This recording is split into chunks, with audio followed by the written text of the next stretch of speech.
eu quero que vocês vejam essa matéria do Washington Post. Vejam aqui.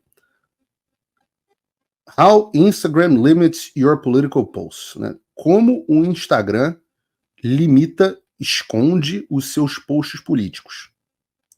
Basicamente, isso, uma coisa que eu fico impressionado, que essas coisas passam mais ou menos batidas na imprensa brasileira. Eu não deveria ficar impressionado a essa altura do campeonato. Mas basicamente o Washington Post, que é um jornal, talvez seja o jornal mais à esquerda dos grandes jornais americanos, ele trouxe uma investigação, a partir do Instagram, de uma influenciadora americana, que tem mais ou menos uns 400 mil seguidores, que nos últimos 6 meses, sempre que algo relacionado à política era mencionado, o número de pessoas alcançadas por ela caía por volta de 40%, quando comparado com publicações fora do assunto política. Eles descobriram também, de novo, o Washington Post, não é o Paulo Figueiredo que está dizendo, que sempre que ela escrevia a palavra vote, ou em português, vote, a audiência caía em média 63%. E eu digo que isso deveria ter saído na imprensa brasileira,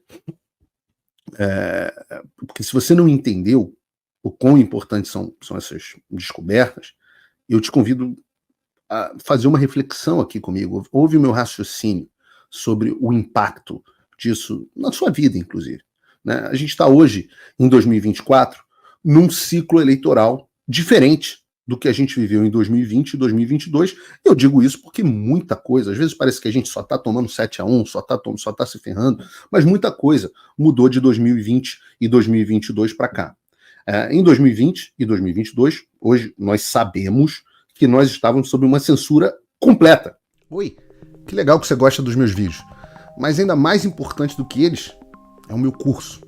Lá eu posso falar coisas que o YouTube não me deixa falar e com bem mais profundidade. E eu tenho orgulho de ter feito o maior curso de geopolítica já ministrado no Brasil, com mais de 6 mil alunos. É o fim da América e do mundo como conhecemos. Só que tudo que é bom chega ao fim. Depois de 3 anos e 7 turmas, eu estou abrindo por tempo limitado a turma final desse curso. Então, essa é, portanto, a tua última chance de fazer parte desse grupo e realmente entender o que está se passando no Brasil e no mundo, para poder ser diferente e ajudar a mudar as coisas na direção certa. Tem um link para você aqui na descrição. É por tempo limitado e com vagas limitadas. De novo, é a última turma. Haja agora para não se arrepender. Um abraço. E a gente sabe isso graças ao que o Congresso dos Estados Unidos, especialmente o Comitê Judiciário, descobriu. E isso é válido tanto para os Estados Unidos quanto para o Brasil. O Comitê Judiciário publicou relatórios a 2 pontos sobre os 2 países. Inclusive publicou decisões a esse respeito. Inclusive a ponto disso que o Brunão colocou aqui na tela, do Mark Zuckerberg ter feito uma carta de desculpa sobre as ações da Meta em conluio com o governo Biden para censurar as redes sociais. Isso basicamente foi uma coisa que ocorreu entre 2020 e 2022. Começou um pouquinho antes, se assentou em 2020. Como diz a carta do Mark Zuckerberg, a suposta pandemia foi um tremendo pretexto para isso. Só que a coisa começou a mudar. E eu digo que realmente começou a mudar. E houve algumas mudanças. A primeira mudança foi a investigação que o Congresso americano, como eu disse, começou a fazer a partir de 2023. 2022, nas eleições de 2022, os republicanos passam a ter maioria na Casa dos Representantes, na Câmara. E o Partido Republicano, em 2023, passa a ter maioria, ganhou maioria nas comissões, e uma série de investigações encabeçadas pelo deputado americano Jim Jordan, que é um dos mais importantes parlamentares americanos, e um grande parceiro nosso, que está muito de olho no Brasil, foi aquele mesmo que divulgou as informações a respeito das decisões do Alexandre de Moraes, que eram até então secretas, é o mesmo cuja comissão aprovou o projeto que caça os vistos daqueles que violam a liberdade de expressão, etc, etc. Esse Jim Jordan identificou o que passou a ser conhecido, o meu querido Michael Schellenberg usa bastante esse termo, ficou conhecido como complexo industrial de censura, que é aquilo que eu já expliquei em outros programas, uma articulação entre o Deep State americano, ONGs, associações e governos, né? E como que isso servia de incentivo ou ameaça para as redes sociais. Então, quando isso tudo começou a vir à luz, ele começou a ser desmontado. E teve um impacto muito grande, porque as redes sociais começaram a não poder mais fazer nas sombras o que eles vinham fazendo. Então a discussão foi se tornando pública, os métodos foram expostos, a questão chegou inclusive na Suprema Corte nos Estados Unidos, e isso dificultou muito que eles seguissem com as práticas da forma como elas aconteciam antes. A outra grande mudança, e essa é uma mudança absolutamente fundamental, foi a compra pelo Elon Musk do Twitter, o atual X. O próprio, o X, né, se você preferir, o próprio Elon Musk identificou e expôs que o Twitter não funcionava como uma empresa, mas sim como uma grande ONG de manipulação, discurso e debate público abastecida pelo complexo industrial da censura. Esses foram os famosos Twitter Files. Né? E nós tivemos, inclusive, Twitter Files Brasil, pela mão do mesmo jornalista dos Twitter Files dos Estados Unidos, em certa medida, que foi o Michael Schellenberg. Então, o Twitter não era uma empresa que dava dinheiro, tinha os números inflados, um monte de robô inflado da esquerda, estava lotada de funcionários totalmente desnecessários, funcionava efetivamente como uma ONG. Então, quando o Musk compra o X, ele muda tudo e causa uma mudança de mercado que foi fundamental para a liberdade de expressão. O X demitiu quase todo mundo, né? Demitiu uma enormidade dos funcionários, e a empresa está funcionando melhor que antes, com números melhores que antes, com mais usuários. E mais do que isso, simplesmente ele não continuou a adotar a censura praticada pelo Twitter e pelas outras redes sociais, como a gente acabou de ver aí no caso do Instagram. E é só você lembrar que ele restituiu a conta do Donald Trump, que estava banido praticamente de todas as redes sociais, né? Começou com o Twitter, mas de todas. E no final, porque ele fez isso, todas as outras redes sociais acompanharam. A gente viu os diálogos da Vaza Toga, eles dizendo, o Elon Musk, não, depois que o X foi comprado pelo Elon Musk, ele não obedece mais às ordens do TSE de censurar as pessoas para mudar a política do X, né, que era a forma de censurar as pessoas de forma secreta. Então o sistema ele precisa encontrar novas formas de censura. E isso, basicamente, por enquanto, tem se dado pelos algoritmos. Tanto porque é uma maneira mais sutil de se censurar, quanto porque a direita absolutamente domina as redes sociais. E no X eles não conseguem fazer isso. O que vai causar um impacto forte na eleição americana, porque não adianta o YouTube e o Instagram censurarem, porque aquele mesmo conteúdo vai estar no X. Então, quanto mais o YouTube censura, mais ele fica desinteressante e mais as pessoas vão usando o X para o vídeo, como tem feito. O X está rapidamente se tornando uma plataforma também de vídeo. Quantas pessoas aqui, eu vou dizer aqui, olha, nesse momento, lembra, minhas contas principais estão bloqueadas, mas nós temos só no X nos assistindo mais de 2.500 pessoas. Com bloqueio de contas, vocês deviam estar todos usando VPN, mas não estão. Né? Tem um link aqui para vocês baixarem um VPN bom na descrição.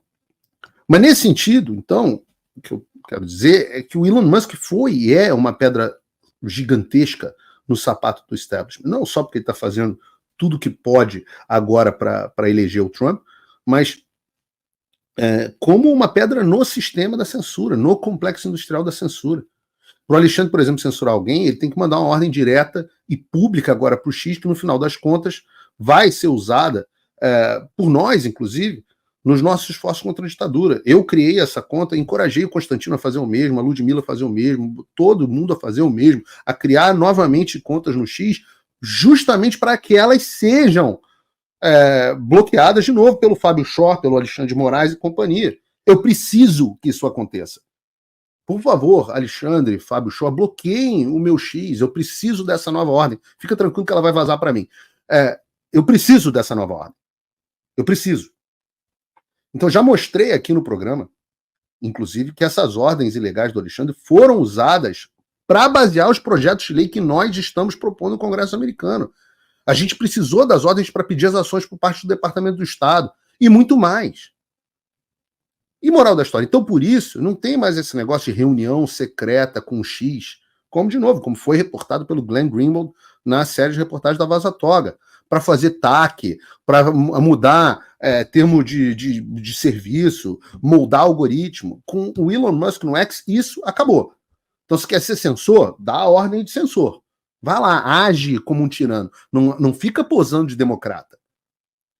E óbvio que, evidentemente, essas mudanças todas o sistema não ia aceitar passivamente. O Alexandre usou o pretexto do descumprimento de ordens ilegais pelo X para tirar a plataforma do Brasil antes e durante o primeiro turno das eleições municipais. No final das contas, o próprio Alexandre admite na decisão que ele enrolou para restituir o X depois das eleições de propósito. Ou seja, é a segunda eleição no Brasil com uma interferência e manipulação direta do Alexandre de Moraes contra a direita. Especificamente contra a direita.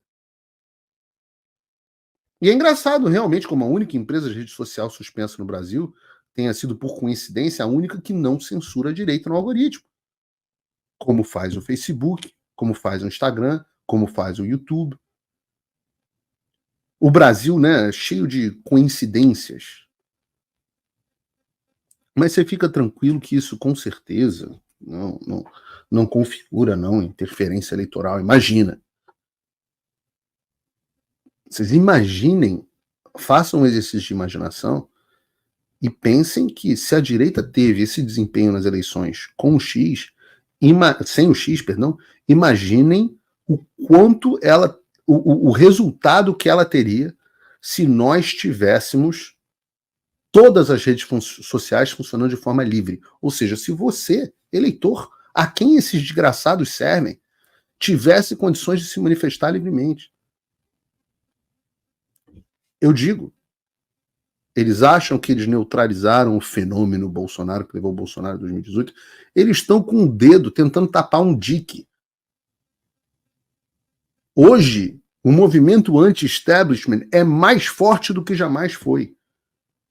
E a gente vai falar aqui, né, sobre como os Estados Unidos, o que está acontecendo, a avalanche da direita nos Estados Unidos. Já vimos isso na Europa, já vimos isso, o movimento vem crescendo no mundo inteiro, apesar dos melhores esforços do complexo industrial da censura, do qual o Alexandre é parte integrante e importante no Brasil. Liberdade de expressão sufocada como nunca antes. Eu avisei, expulso, censurado, minhas redes apagadas, meu passaporte cancelado, contas congeladas, exilado do Brasil, e não parou por aí. Quando Donald Trump deixou a presidência em 2021, eu disse que o fim da América seria o fim do mundo como conhecíamos.